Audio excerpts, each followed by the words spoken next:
sleeping. Did you guys see that?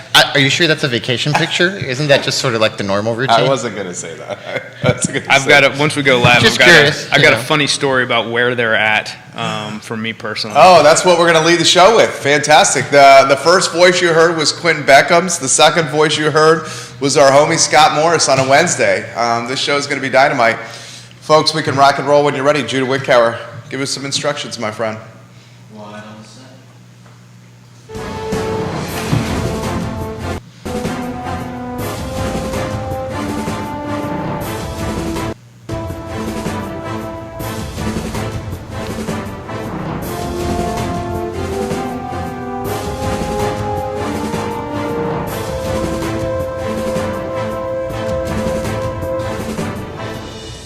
Guys, good Wednesday morning. I'm Jerry Miller, and welcome to Real Talk with Keith Smith. Thank you kindly for joining us. Great to be with you in Central Virginia, but with an audience across the Commonwealth, the country, and the world on the I Love Seville Network on a show presented on a Wednesday by Ross Mortgage and Scott Morris. Scott Morris, not only a virtuoso when it comes to financing your house, not only a virtuoso with a tool belt and a hammer, but also a virtuoso from a storytelling standpoint, and I believe we're going to hear quite the tale of Keith Smith and Jonas Smith in California. That's where the Smiths are, if you're wondering.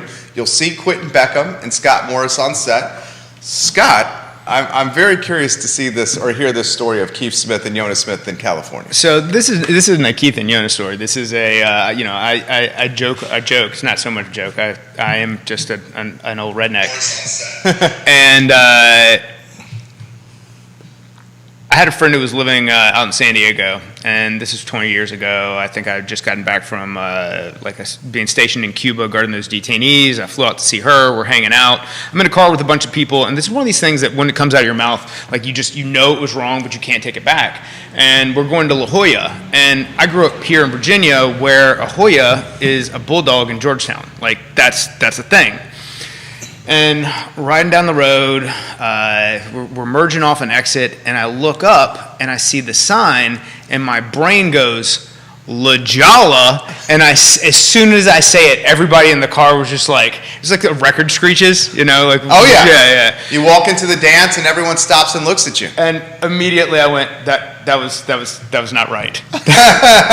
But I love the talent. It's amazing. Now, it's also one of the first things that kind of taught me about location with real estate, because while we were down there, there's a comedy store. I think the Laugh Factory is down there, and just a couple blocks off the beach, there are literally like what would be kind of like the shed that you'd keep your lawnmower in, but maybe a little bit nicer with a picket fence around it, that were selling for $1 million a piece 22 years ago. Oh, well, I'll tell you, Quentin Beckham can speak about this. I mean, SoCal in his blood, right? Just dissing my hometown, man. Yeah. Seriously. There's no diss there. I was just, I love the area. It's super nice. It's an amazing place. But it was like the shock value at 22 years old was very real for me. Yeah. Louisa County Board of Supervisor Fitzgerald Barnes, welcome to the program. Quentin Beckham, any SoCal, California memories? So I had a friend come visit from Virginia, first time in Southern California. He didn't understand how airports work, so he landed in Long Beach, which was the farthest airport from me with the worst highways around it. And so I picked him up, and we're on the 5 freeway, which is just like wall-to-wall cars, and he can't imagine that, and his mind's blown. And he keeps trying to pronounce names like Francisquito and La Quinta, and so I'm talking him through like, these are Spanish names, and so you speak, pretend you know Spanish. Oh, okay. So we're driving along the freeway, crawling along. He's reading all the signs, and he looks up and he's like, "Oh, look, La Fitness." No, that's LA Fitness. I like it. LA Fitness. Did you laugh? I was too embarrassed. La Fitness. That is hilarious. Not La Fitness. No. LA Fitness. It's LA Fitness. The cringe is real. For those that don't know, this is the first time Quentin Beckham, QB, and Scott Morris have met. Institutions locally, now on set here on Real Talk. Quentin Beckham was inspiring earlier in the week. I've heard that from quite a few people, including this morning as I was walking out of the gym. Let's get Scott Morris's take with the week over week and what you're seeing in the market, what you're seeing at your desk at Ross Mortgage. So we've seen a lot of activity in the last 2 to 3 weeks. And again, none of it seems rate related because ebbs and flows with quality and quantity of leads. The people who I'm dealing with who are out making real estate decisions are making them based off of real life circumstances. And I kind of hammer that home, but that's truly what we see. Moving up because where they are is too small, moving out because they don't get along, those types of scenarios. But then from a rate perspective, I mean, we've kind of been in line with where me out here just guessing or forecasting is no different than anybody else who gets on and talks and does these things. But I think I've been more accurate than a lot. And one of the things I said, we'd go higher faster than people predicted. We went higher faster than we predicted. When I said that we'd kind of peaked, at the time I thought I'd missed it. But now, looking at everything, I think I was there. What we've seen is as the Feds continue to increase the prime rate, we've seen some potential negative forecasts for the economy. The bond market has priced that in. We're seeing a lot of volatility back and forth, and it's kind of been a hedge between a recession and an inflation bet. And today we saw good news potentially as far as inflation easing, and we saw a bond market that reacted negatively in some aspect to that news. You would think that would be you'd see more of a bond sell-off, you'd see a bigger spike in yield, and whereas you're seeing people buy into bonds, which is driving down yields, which is positive for the mortgage market. So I'll give this to you guys in a nutshell and pass it to Quentin. CPI, the number this morning about 8:30 a.m. It posted at 8.5%, which was cooler than expected. Core CPI, which excludes volatile food and energy prices, also was cooler than expected. So perhaps we're seeing early indications that inflation has peaked, plateaued, or is cooling. Markets are responding. QB, the show is yours. Yeah, just in terms of changes, it was flat.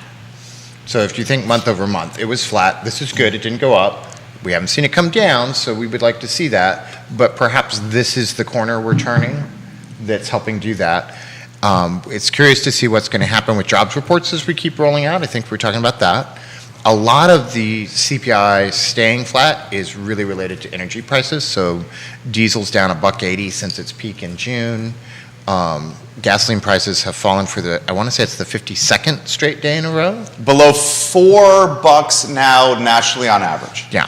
So these are all good things, and I think we will naturally see some economic cooling because we're getting out of vacation time. Everybody's rushing to take vacations, and kids are having to go back to school.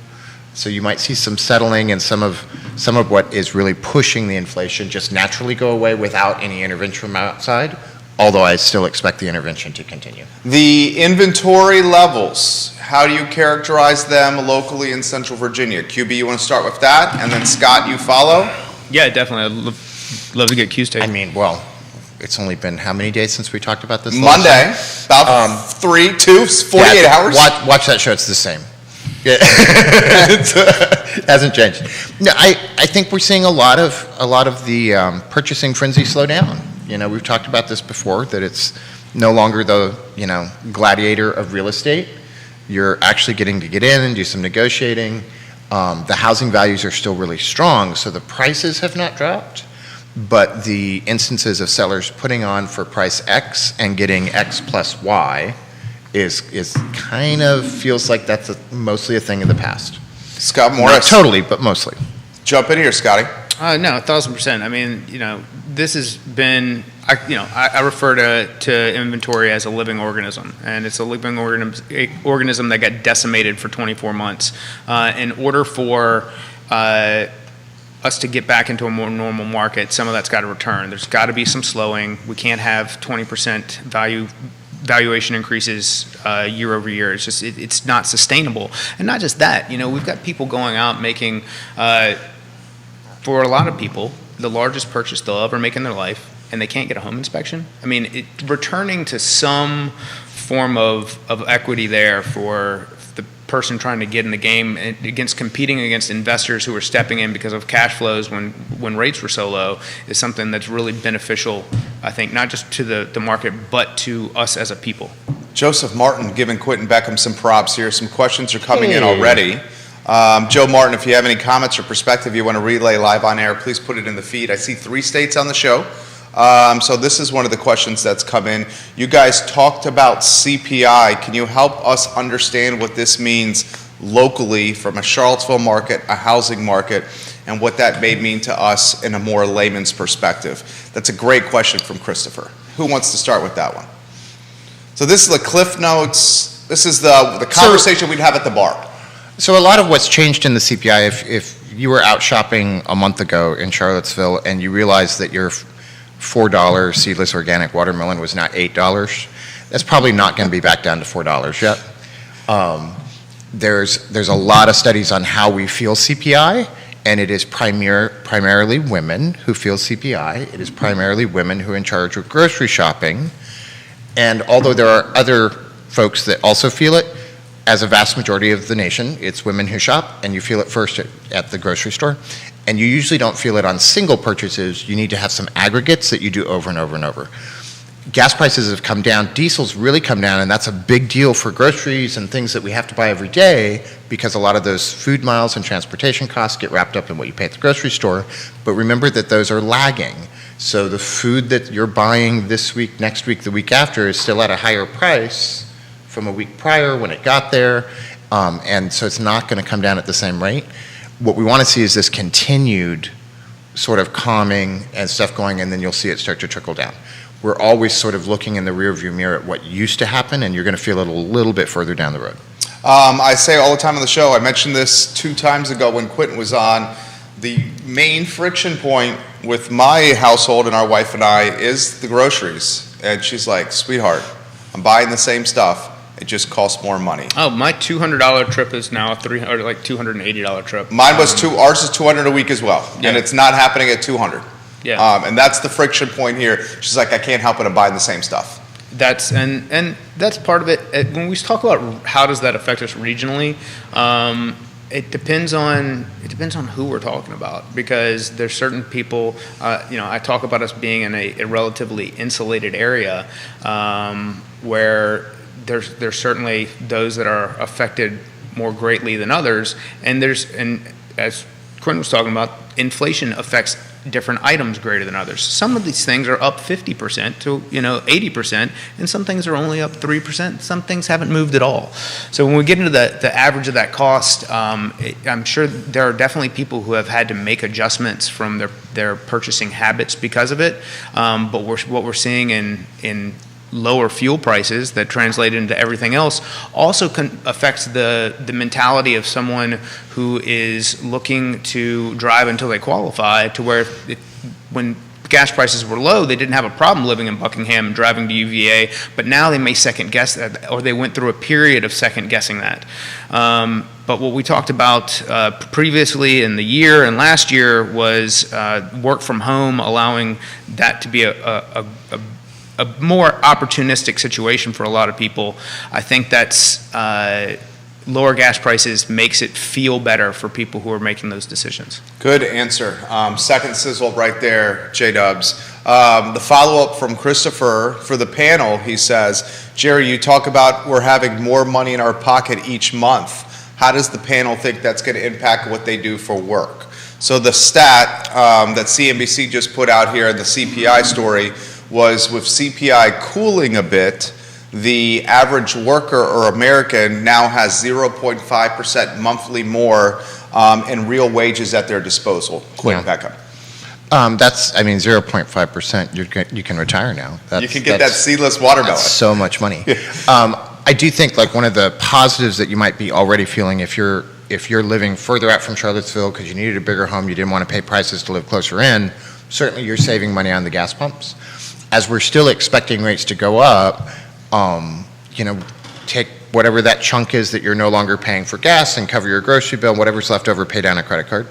Just sort of keep reducing that debt while we go through this. It's one of the things we would like you to do economically, as opposed to accelerating the other things. It's also a safer bet for you. Very nice. Scott Morris. It's advice I should take, by the way. You do a good job of taking your own advice. Refresh me there. I apologize. The extra spending power, how that may impact your business or how it may impact real estate locally. And so I think my point is, as we continue to expect feds to raise prices and rates, so they're meeting again in a month, are they going to raise it by, the argument is not, are they going to raise it or are they not? Is it How going much? to be How much? by how much? Yeah. These have a really direct and fast effect on your credit cards. If, when we had this big spike and you were traveling because you were allowed to, you put a lot of things on credit cards, or you covered grocery bills or other things with credit cards, this money you're starting to see come back in terms of lower gasoline prices, maybe a little bit lower price at the grocery store, put that and get rid of that debt. Because that can eat up that 0.5% in wage that you've made as those credit card rates fluctuate. He's talking about floating debt. So- We've been talking about floating debt on this show And loan all officers year. love it when you show up with less debt than you had 6 months ago. Yes, he Yes, does. yes. Scott Morris just smiled right there. Now, Good job, Quentin. to highlight that, recent studies have started to pick up that Americans are carrying more credit card debt and less savings than they were throughout the pandemic. 16 trillion, the American household debt, the highest it's ever been right now. And to cap that off, we as a nation are now more equity flush in our homes than we've ever been. Now, this is something that there are some very big predatory corporations that are trying to capitalize on. Ooh. And I believe that this is potentially our next financial crisis. You have a bunch of non-banks, non-traditional banks, internet mortgage companies that are moving into the home equity line of credit space. And they're doing that so that they can suck up that equity, and they're selling it to people as a means to capture that credit card debt. Well, Americans traditionally are not super responsible spenders. So what's going to happen is you're going to have, if they succeed in branding this and selling it to people, you're going to have people who go in, take the scoop of the ice cream, pay off the credit card debt, now carry the home equity line of credit, have eaten into the equity that they had in the home, rebuild the credit card debt, and then can't sell out of it. And that's how we get back into a 2008, and that's what we're beginning to see happen with a lot of these companies. The HELOC opportunities are everywhere right now. You're And- getting bombarded with HELOC. From people who would not do them or would not touch them from a risk perspective in the past are going after them because the traditional financing opportunities have dried a bit. not because of that, because of the amount of equitable growth and appreciation and value that we've seen in homes. There's more equity out there. This looks like a place for them to go in and then take risk. Interesting. You want to touch that, Quentin Beckham? I think I was just reading the rates bumped down over the last 3 or 4 weeks, and we saw a little flush of refi That's true. That's activity correct. going on. That's correct. I think we've talked about this a lot, and you're in a unique position, so when you talk, I just don't want anybody out there to listen to him and do what he does. Don't treat your house like a commodity, or a piggy bank. Have your wage, do your income, make a budget, live on a budget, pay down the floating debt, and I understand how attractive it can be to pull out a HELOC, to pay off credit cards and drop that rate. But if you can also set aside money to just pay off those credit cards, you're probably better off doing that, so that that money that is in your house that's available in equity is for things like college tuition, family tragedy, medical roof. bills.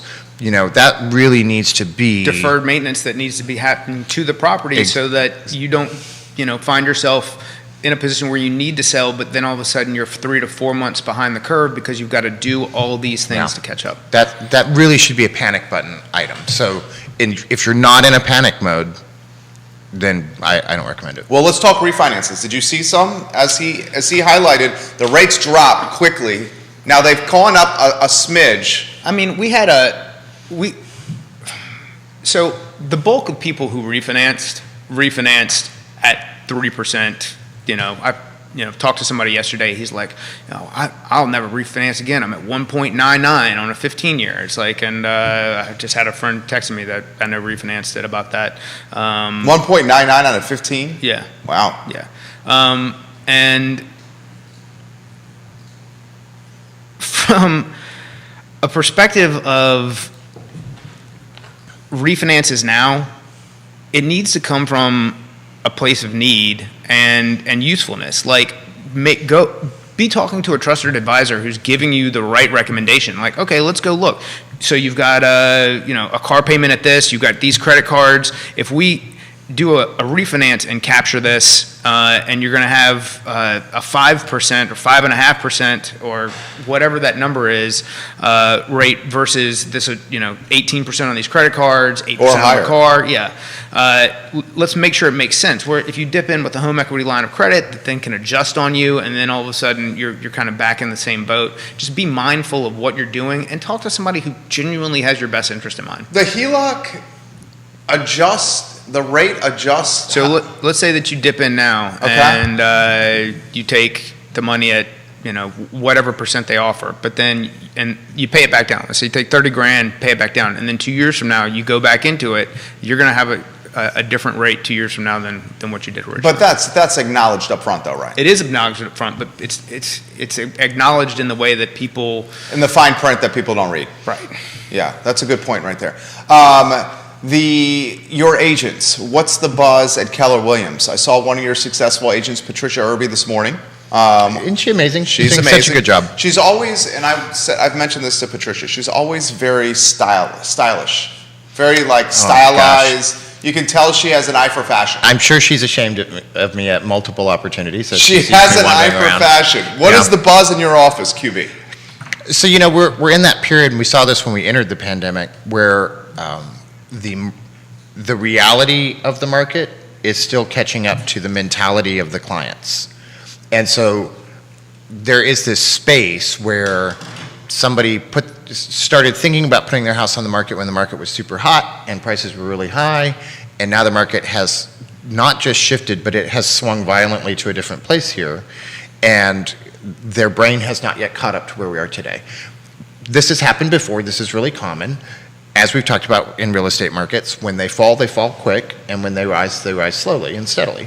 So we're sort of in this. The way I talk about the bond market. Yeah, that's right. They're all the same things in that regard. And so we're still in this space where, although housing values are very strong, the days on market are going up, buyers are much more reserved, and so we just want to be realistic about what the housing market is today. And now that people are traveling, we're back in this seasonality that we have not had for the last 2 years, but people are gone on vacation. Keith's napping in a different place instead of in his office here in Charlottesville on the other side of the country. Keith is in San Diego. So there's fewer buyers in town, fewer families in town. There's a lot of concern about consumer price index and mortgage rates, what's going on with jobs. We've got a great jobs report, so that's good. And people are coming back to town to put kids in school. Give it another 2 or 3 weeks. Keep reading, keep talking. Then decide if you need to move to put your house on the market. But if you don't have to put it on right this second, you probably take a pause.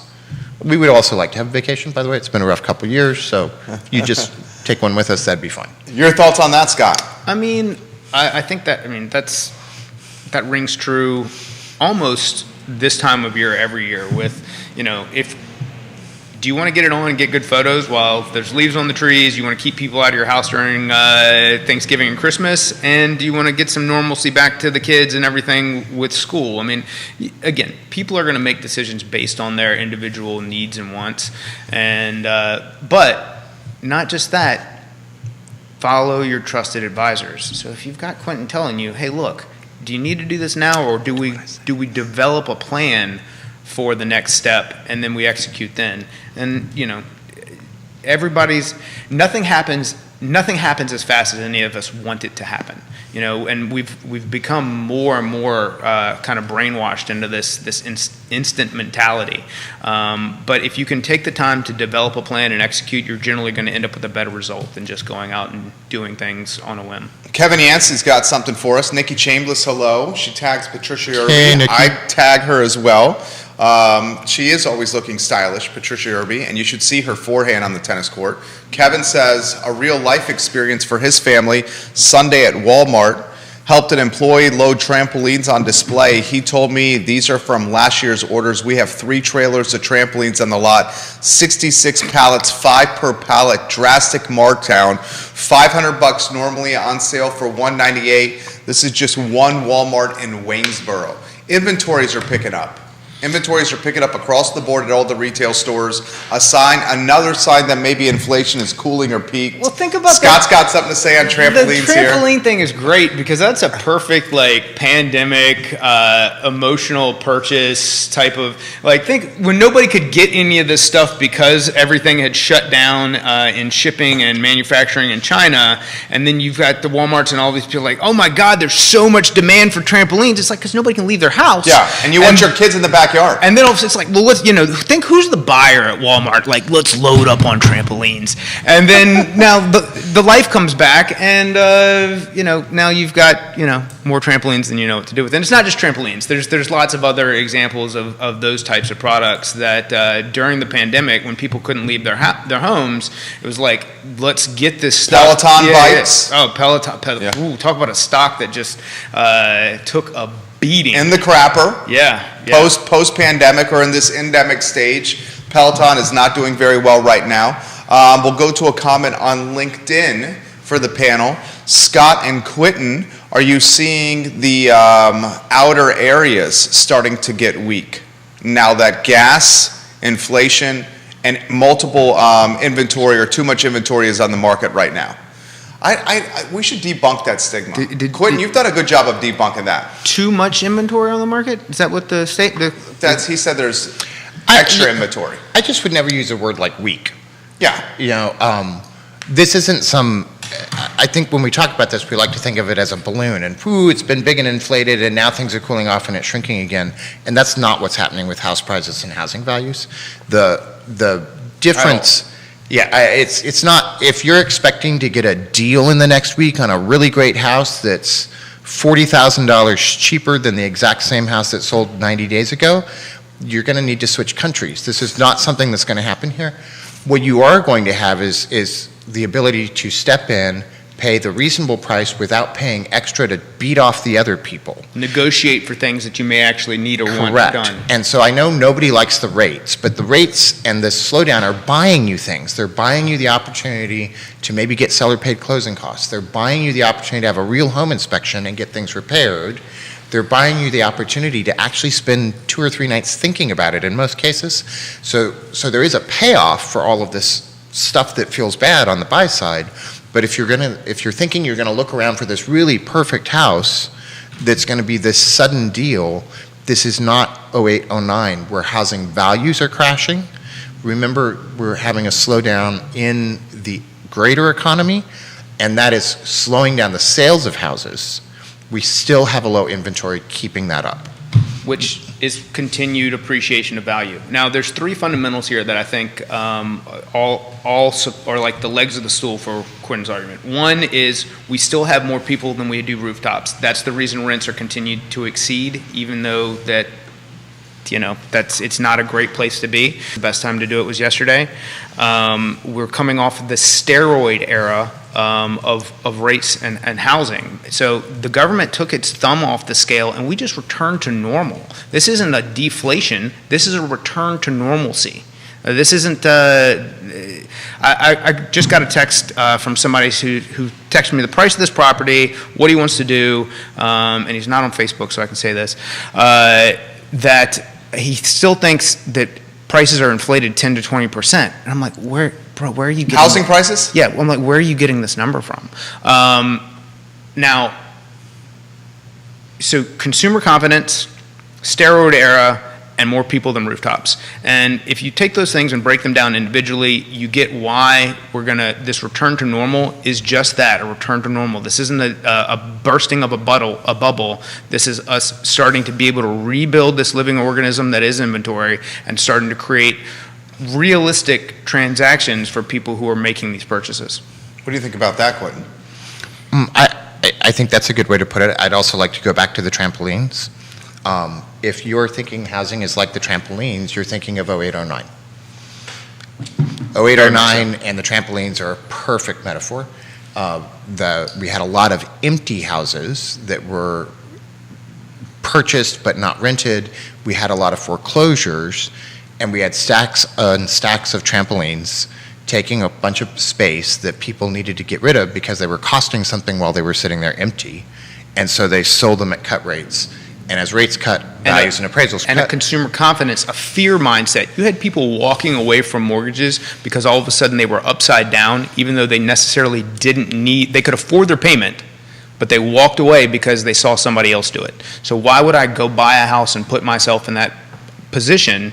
And that you had homes that no one wanted to buy versus now you have, even in a higher rate environment, people still want to purchase. People still understand the concept of why am I paying this rent instead of investing in myself?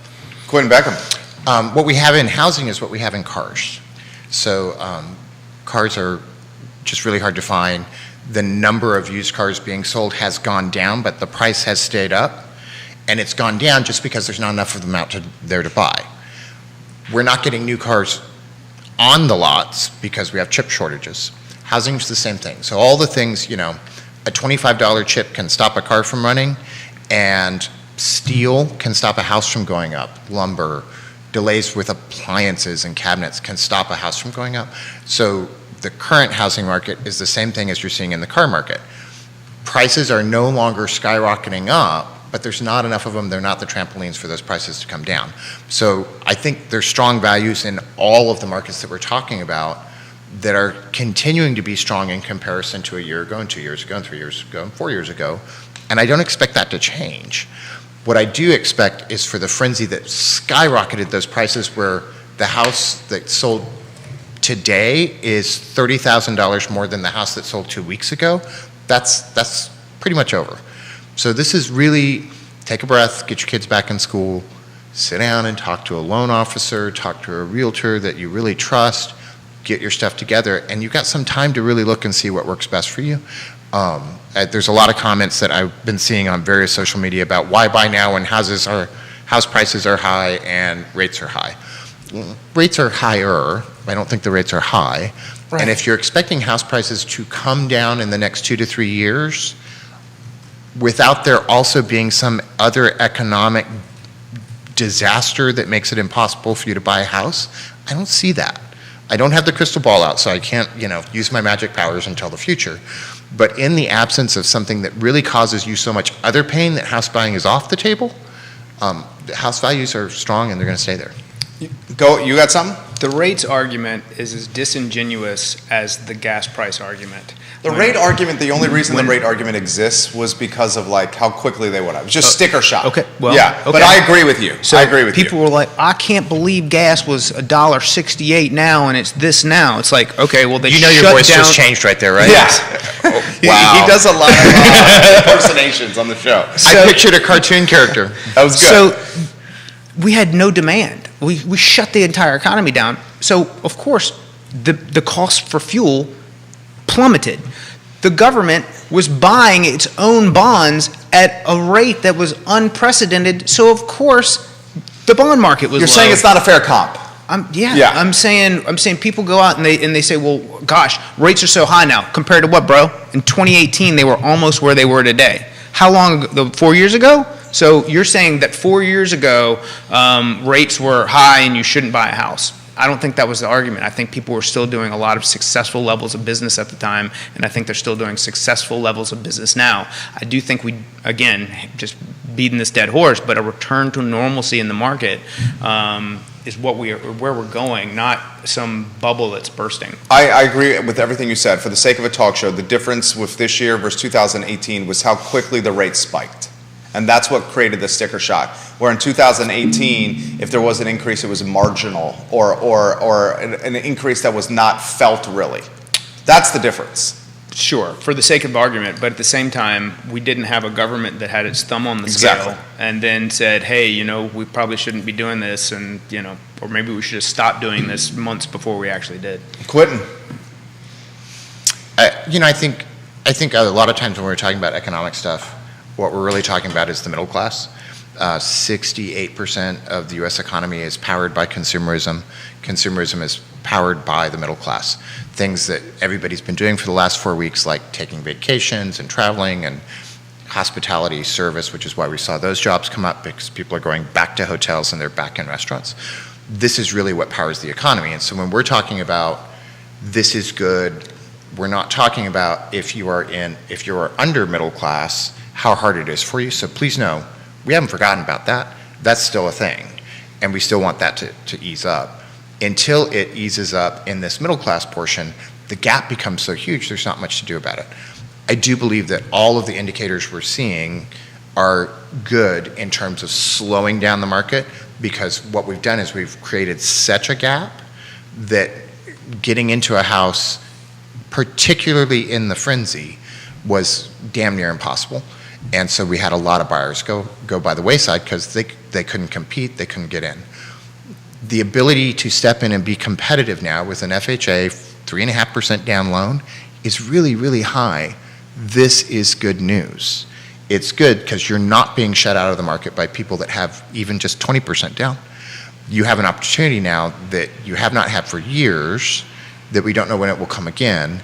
And if you don't like what's happening with rates and house prices now, keep watching your rent over the last 3 years and over the next 3. You'll really not like that. Very well said. So I understand that it's not always in the moment the most exciting thing in the world, but we're trying to plan for a life that we have a little more control over, a life that you get to design, and part of making that life by design is taking care of your first biggest expense, and that's housing. If we spend 40 to 60% of our income on housing, which the further down the income scale we go, the higher that number goes, you really have to plan and lock that in. And I think when you're trapped in rentals, it becomes this spiral because you're no longer in control of it. So even if it's super, super tight now, do some good planning, make a budget, get into that, because in 5 years it'll be so much better. I know house prices are really high right now, but if you go back in time, pick a time backwards, what would your life have been different if you'd bought a house 2 years ago, 3 years ago, 4 years ago, 5 years ago? 2, 3, 4, 5 years from now, it'll be just as good. You know, some variation, but taking control of that and locking that in, I think, is a really important part of being successful in life and creating some mobility and some security for yourself and your family. Poignant perspective, QB. Russ Connors watching the program. Russ giving Scotty Morris some props over here. Russ is my roommate in the Marine Corps. He's watching. Century 21's finest. 21 Redwood, yeah. There you go. He's a 21 New Millennium like OG. He was like 1990, 2001. He's enjoying the show. We'll welcome Shore Pump and Richmond to the program here. I'll throw this question to you, and it's something that he highlighted that maybe should be more of the narrative. During the COVID period, 2020 to 2022, he said it perfectly. It was damn near impossible to buy a house. Now it's much more likely that you can buy a house.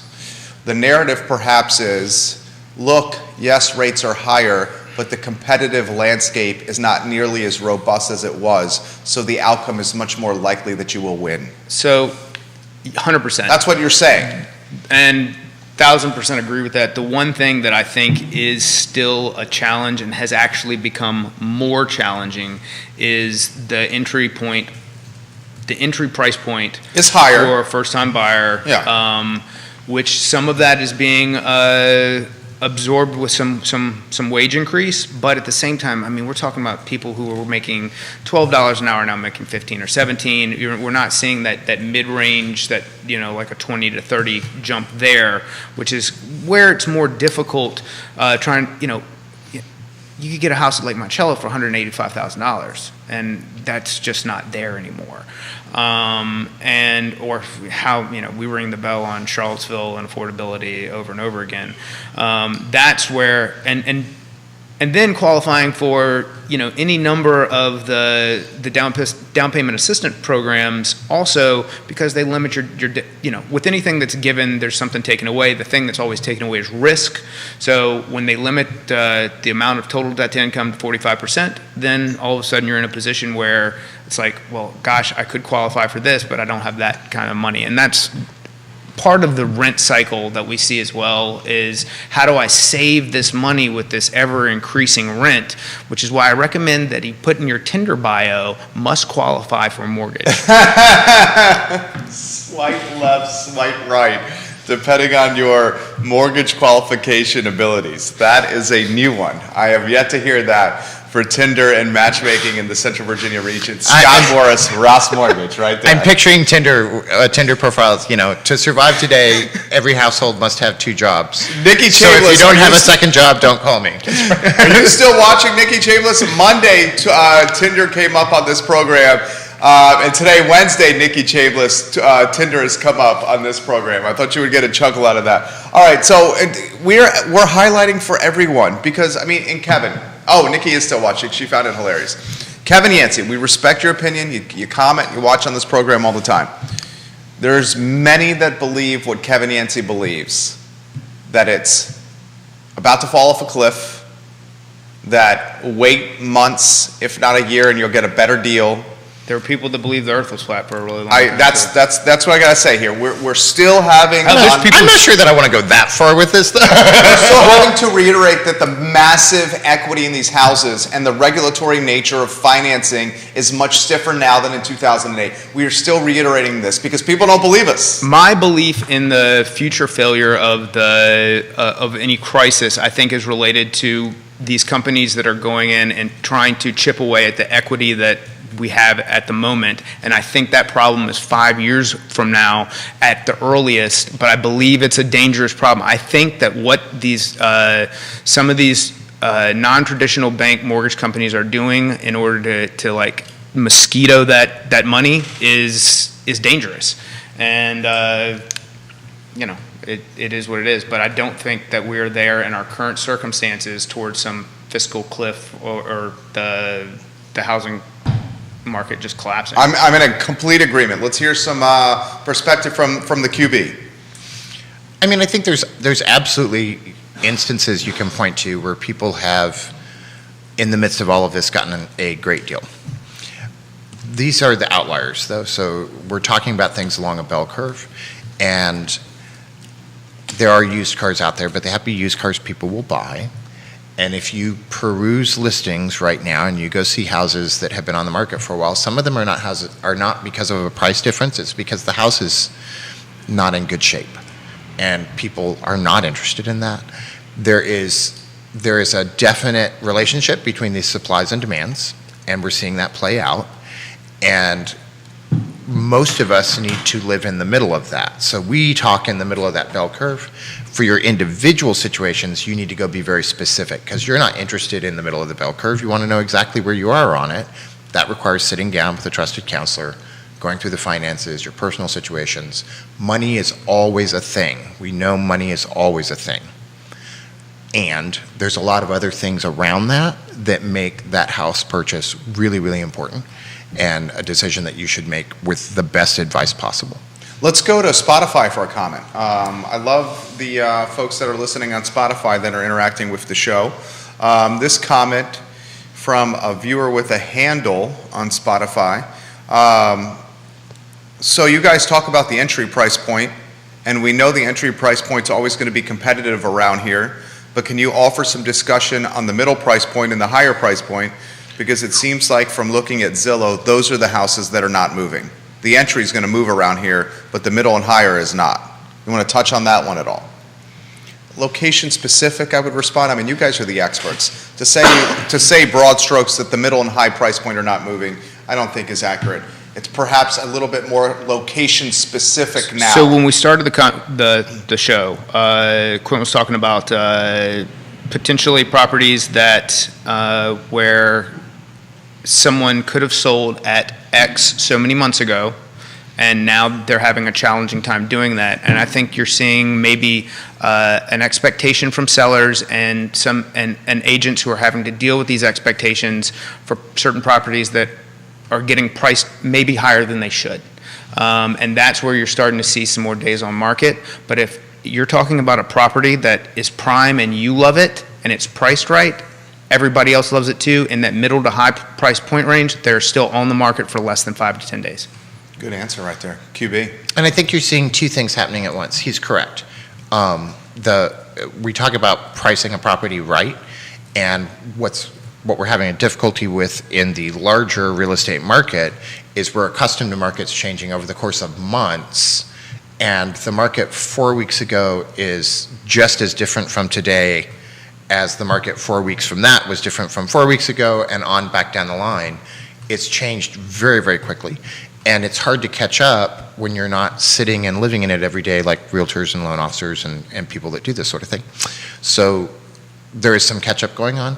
There is also a change in the number of buyers that are out there. As rates dropped, then I think the stat was in January, there were 50 million people that qualified for the median price point in the country.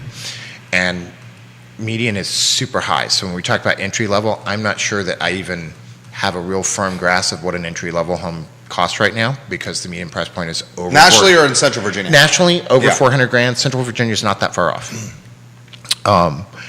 So you have fewer people trying to crowd through the doors, and you also have housing prices that haven't quite caught up to the realities of today's market.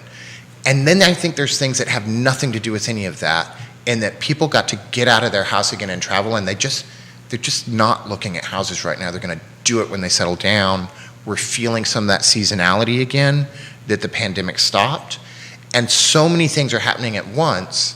Although it's really fun on the show to point at one thing and say, this is what's happening, that's only this true. And there's this whole big picture of everything happening at once that affects this. And so in your personal life, those other parts are probably much more relevant to you and much more apparent. And we're mostly talking about the economics that really center on housing. I'm concerned that the house prices continue to climb, because that whole housing affordability and affordable housing topic is getting harder and harder, and those bridges are going to need to be bigger and bigger. Almost impossible, the housing affordability in this market. Throw to you contingencies and appraisal gap coverage with your clients. Contingencies, what kinds are you seeing? Appraisal gap coverage, are you still seeing it?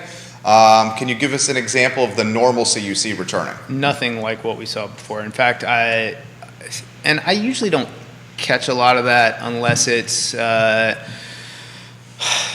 So I was talking to somebody the other day, and she was telling me one of the things we were talking about was we kind of went through this phase where, as things started to shift, you had sellers who were, you had buyers who'd been just beaten for months, who, as the shift was occurring, were going in and making over offer bids that they maybe didn't have to make.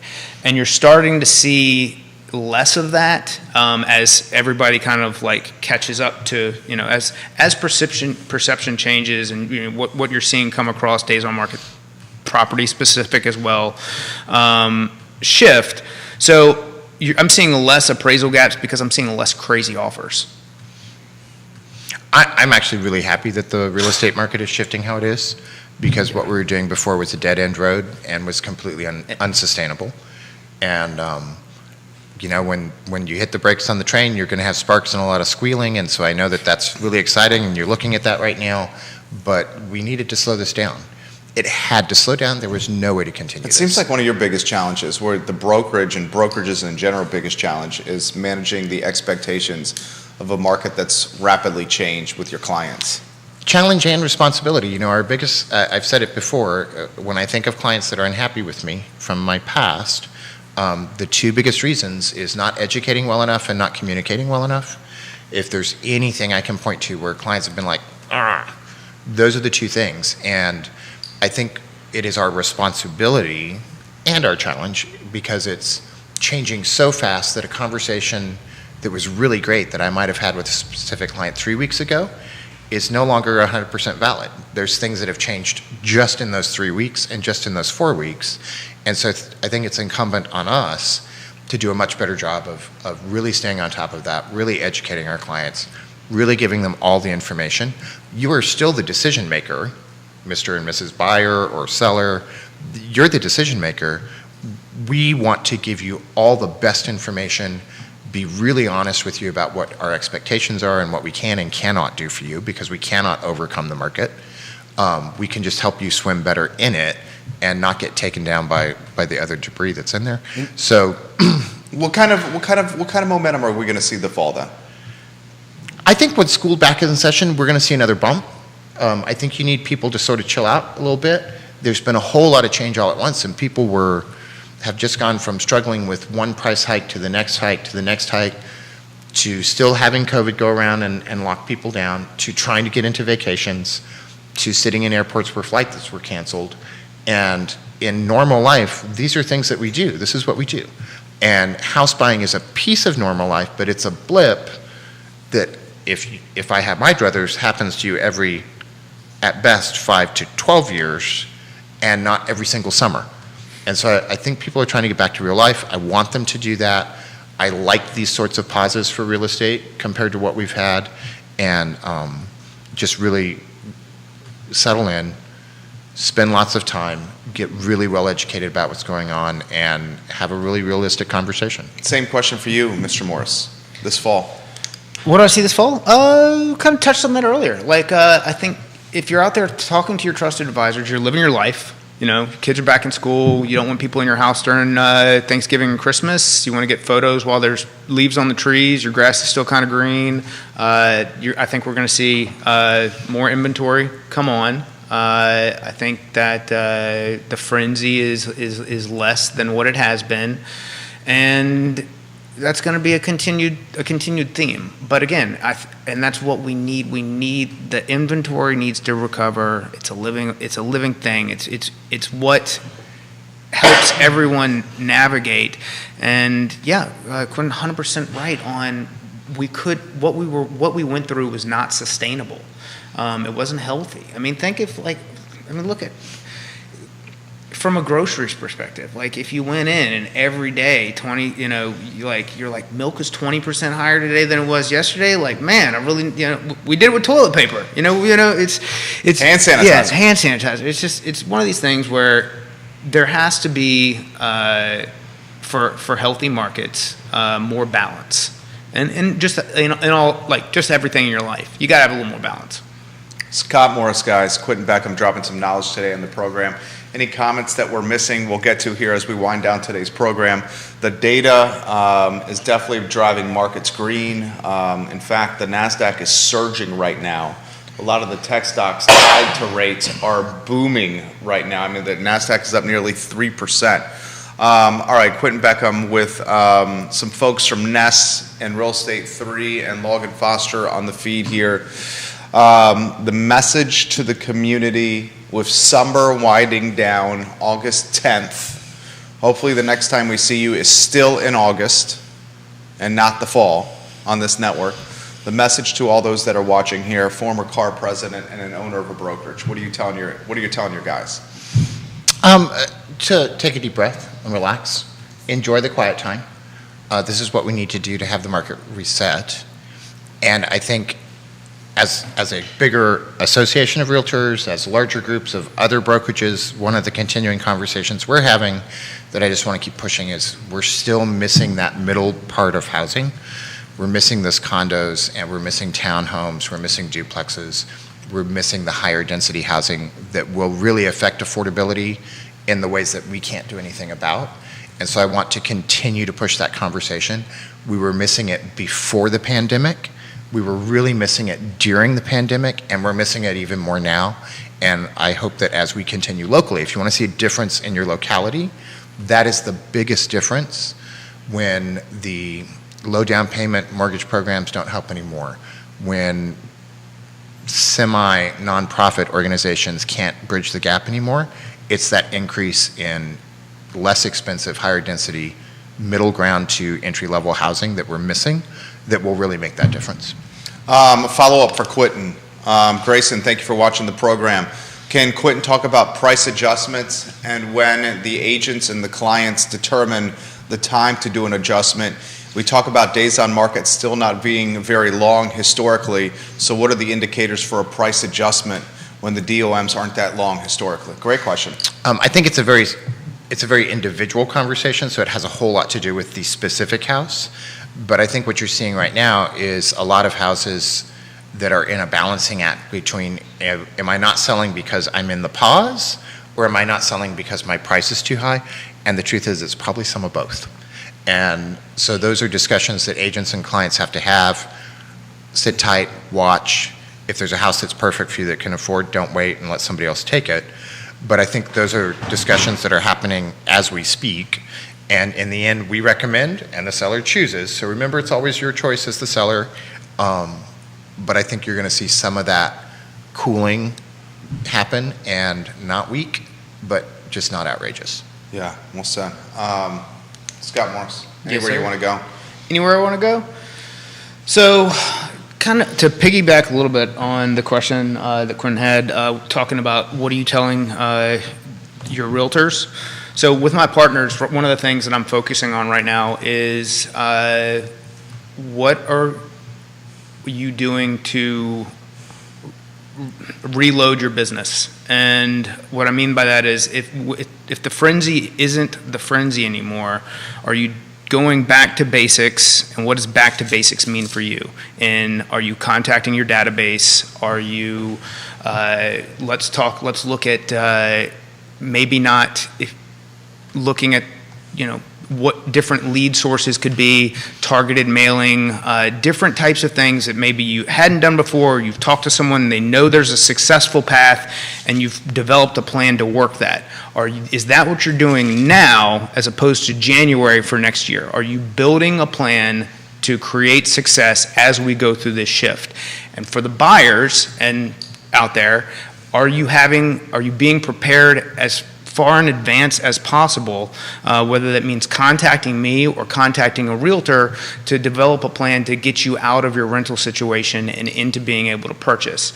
Because there's again, in 2018, we were selling a lot of houses, people doing a lot of business. This isn't a boom and bust. This is just a return to normalcy. But unfortunately, with a return to normalcy, for a lot of us, that means there's more work involved, because things just don't. You talk to new agents who constantly who bounce around in the beginning. It's because and they chase leads, and rather than going, well, I just met you, Joe, Jane. You've got 300 plus contacts in your phone. How many of those people actually know you're a realtor aside from what you posted in your Facebook story? And it's about setting in the fundamentals to go in and do that work. Very nice. Last one just came in on iTunes. What is a healthy DOM on this market, in this market for Quentin Beckham? That's an interesting question. It varies by price point. So the higher the price point, the longer the days on market. But we're getting back to the 2 to 4 week range. Keep watching, because I think you're going to see it continue to grow. We saw this when we entered the pandemic. When markets change dramatically, consumers pause. And I think we're in that pause. So I'm not sure that I can predict when it's going to end, because that depends on how the news continues rolling out. But I really, here locally, I'm not even worried about anything until school's back in session. There you go. Quentin Beckham, guys, the principal of Keller Williams Alliance. We've nicknamed him the QB, or the quarterback. Scott Morris is of Ross Mortgage. Two fantastic guys. Gentlemen, thank you. Thank you for letting me join you, Scott. Thank you for being here. Yeah. Appreciate it. He'll never let me back again. You just Hey, watch. hey, hey. Quentin Beckham is always welcome. Always welcome. Judah Whitcower, our director. This is Real Talk presented by Ross Mortgage on a Wednesday. All the shows archived on realtalkwithkeithsmith.com. Keith and Yona enjoying the sunny beaches of San Diego as we speak. The I Love Seville show is up in about an hour and change. So long, everybody, and thank you for joining us. Take care. Good job, fellas. Nicely done. Thank you, sir. Lights are off.